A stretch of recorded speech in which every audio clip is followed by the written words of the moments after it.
तो संत बड़े सहनशील होते हैं, उनमें करुणा बहुत होती है, दूसरे के कष्ट को कभी देख नहीं पाते।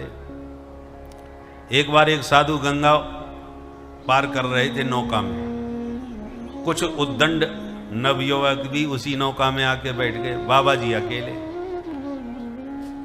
तो नौका जब चली तो बार बार बाबा को परेशान करने लगे नवयुवक, उद्दंड थे। तो कोई दाढ़ी पर हाथ घुमाने लगा, महाराज दाढ़ी असली है कि नकली? कमंडलू कहां से उठा लाए? ऐसा मजाक उड़ावे। साधु बेचारे चुपचाप मन में सोचे थोड़ी देर की बात है, अभी नौका पार जाएगी, हम अपने आश्रम में, ये अपने काम में, क्या लेना देना, बच्चे हैं, संस्कारहीन हैं, इसलिए उद्दंडता कर रहे हैं। मन को समझा के शांत, मौन। जब बहुत अपमान करने लगे तो भगवान से रहा नहीं गया, आकाशवाणी हुई, महात्मन अब ये नौका में पलटने वाला हूं, चिंता मत करना, तुम्हें बचा लूंगा, पर इन दुष्टों की जल समाधि आज ही लगेगी, कोई नहीं बचने पावेगा। जो आकाशवाणी सुनी, बच्चे तो घबरा गए, कांपने लगे, रोने लगे, हे भगवान ये क्या सुना हमने। संत भी घबराए, हाथ जोड़ के बोले प्रभु ऐसा मत करो, यदि आप पलटना ही चाहते हो तो इनकी बुद्धि को क्यों नहीं पलट देते? मेरे कारण इतने नवयुवकों को जल समाधि लग जाए तो मेरी तो साधुता कलंकित हो जाएगी। साधु से होए न कारज हानि, साधु कभी स्वप्न में भी किसी को हानि नहीं पहुंचा सकता। तो साधु ने जब प्रार्थना करी, प्रभु नौका मत पलटो, आप इनकी बुद्धि को पलट दो ताकि ये सज्जन बन जाएं, इनकी दुर्जनता दूर हो जाए, इसको साधु कहते हैं।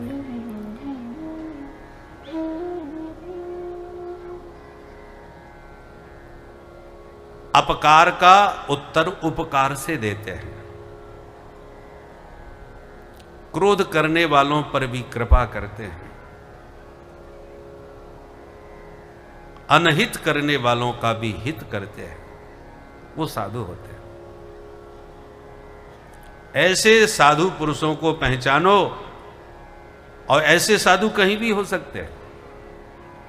भेष भी साधु का हो और स्वभाव भी साधु का हो तो पक्का साधु है, सच्चा साधु है। कुछ लोग ऐसे होते हैं जिनका भेष तो नहीं होता साधुता का, पैंट शर्ट पहन रहे हैं, नौकरी कर रहे हैं, ड्यूटी कर रहे हैं, पर ईमानदारी के साथ कर रहे हैं, पर जीवन में उनकी पूरी तरह साधुता है, स्वभाव से साधु हैं, स्वरूप में साधु नहीं है। वो आधे साधु हैं, भीतर से साधु हैं, बाहर से नहीं। साधु स्वभाव होता है और दूसरा साधु वेश होता है। भाई पुलिस वाला ड्यूटी पर भी हो और वर्दी में भी हो। वर्दी तब अच्छी लगती है जब ईमानदारी से पुलिस की ड्यूटी निभा रहा हो, काम बेईमानी का करे और वर्दी पुलिस की पहने रखी हो तो वो तो वर्दी को ही बदनाम कर रहा है।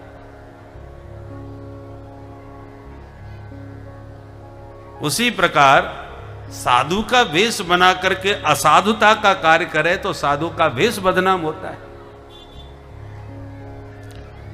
तो वर्दी के अनुरूप व्यवहार होना चाहिए।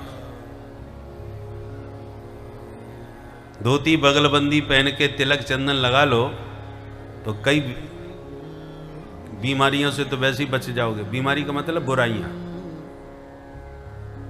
आप यह तिलक चंदन धारण करके कंठी आदि पहने हो तो आपको तिलक की इज्जत रखनी पड़ेगी।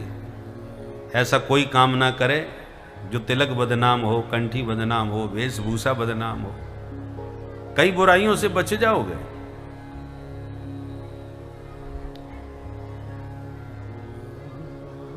इसलिए ऐसे किसी साधु को खोजो जो स्वरूप से भी साधु हो और स्वभाव से भी साधु हो। ऐसा कोई संत मिलेगा तो वो तुम्हें बढ़िया बढ़िया भगवान के दिव्य चरित्रों का श्रवण कराएगा। सताम प्रसंगान मम वीर्य संवेदो भवन्ति हृत कर्ण रसायना कथा। साधु कभी आत्मकथा नहीं सुनाता, अपनी प्रशंसा नहीं करता, वो भगवान के गुण गाता है। देखो एक बात ध्यान से सुनो, साधु की पहचान,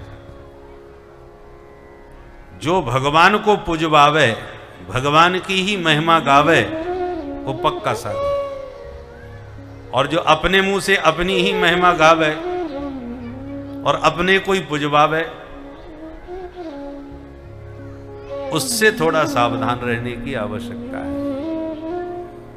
साधु कभी आत्मश्लाघी नहीं होता। आत्मश्लाघी तो बड़ा भारी दोष माना गया।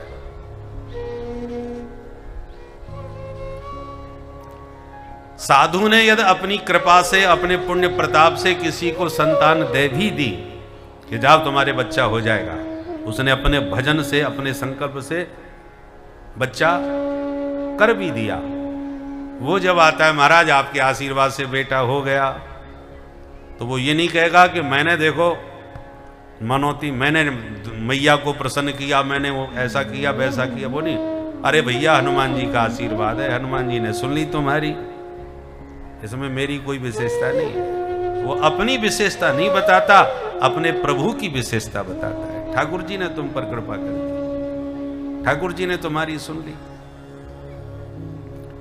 तो सच्चा साधु भगवान की महिमा से खुश होता है। हनुमान जी परम संत हैं, अपनी प्रशंसा से नहीं, अपने राम जी की प्रशंसा से खुश होते हैं। वो तो कहते हैं हमारा सवेरे सवेरे नाम लोगे तो तुम्हें भोजन भी नसीब नहीं होगा, नाम लेना है तो मेरे प्रभु का नाम लो।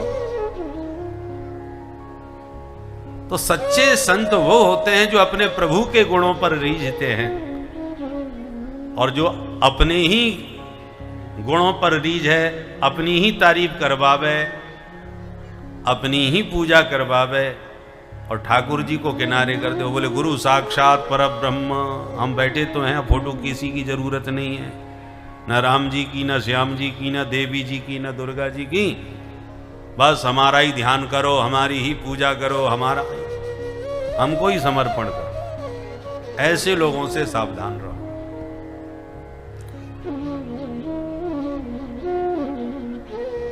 ऐसा सच्चा संत होता बड़ा दुर्लभ है, और जिसे मिल गया फिर उसके कल्याण में कोई संदेह नहीं रह जाता।